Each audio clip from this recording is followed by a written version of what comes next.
Well, think of it this way, Theo. People don't experience life. They experience the life they focus on. Right.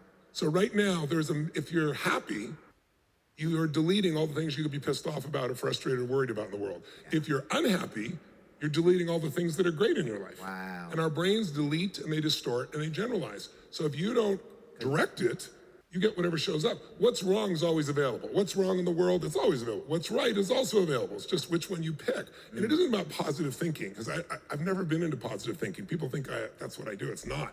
I believe in intelligence.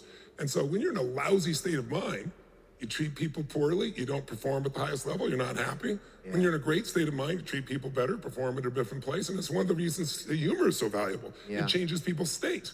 And all of a sudden they're in a different place. They respond in a different place when they're laughing than when they're pissed off. Yeah. So why not train yourself to do that? You've trained yourself to find what's entertaining or funny in just about anything. Is what makes you as good as you are in that area. You have developed patterns of how to do it. You may not even be conscious of them all. And this goes right into something I was thinking about since it's like the new year, and Happy New Year to you. Thank you.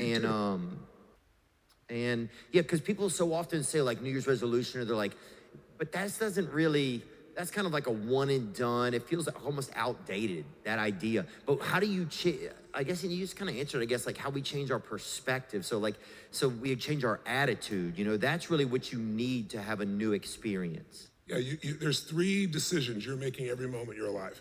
Your audience can test this out. The first one is, what are you going to focus on? Now, when I say make these decisions, Theo, I don't mean you're making them all consciously, right? So whatever you focus on, that's what you feel. If you're supposed to meet your boyfriend, girlfriend, husband, wife, whoever at 7 o'clock, you get there at 7, they're not there. Some people are pissed off. Some people are worried. It's the same event.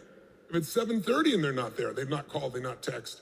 Now what are you feeling? Some people go, I'm really pissed off. I'm really worried. I'm really single. I'm really single. It's 8:30, I haven't showed up. I'm full. I didn't wait for the bastard. But the point is, whether you're angry or whether you're worried had nothing to do with the event. It's the habits of your mind. The person who's worried thinks, well, maybe they're in a car accident. The person's pissed off, they did it again. So the first decision you make is, what are you going to focus on? And most people have patterns of focus. Yeah, so there's 3 I'll give you, your audience can test out. Do you tend to focus more on what you have or what's missing? What's missing? Yeah. Do you tend to focus more on what you can control or what you can't control? Probably what I can control, but it's out of desperation because I feel like I have to control everything. Well, that's not a bad thing. You can't control everything, right? It's an illusion, but you can influence so much. You can control everything in you. Okay. And then the third one, do you tend to focus more on the past, the present, or the future? The past. Yeah. So those 3 patterns, if you do all 3 of them, if you constantly look at what's missing, it's hard to ever stay fulfilled or happy. Yeah. So you have to always do something to try to make yourself happy, because you're always noticing what's missing. That's just where your focus goes. There's always something missing. There's always something that's not missing. There's always something beautiful. If you focus on what you have, you're going to be more fulfilled. Second one, if you focus on what you can control, what you do, it's why you have your own business. It's why who you are. A lot of people focus on what they can't control. It's overwhelming. They're stressed out. They think of all those things. So if you constantly focus on what's missing, you can't control, and the past, which you can't change, what that makes you is either angry or sad or frustrated or depressed. Yeah, instead of just being like, I want to have this New Year's resolution, another rule for myself, I need to change the ruler.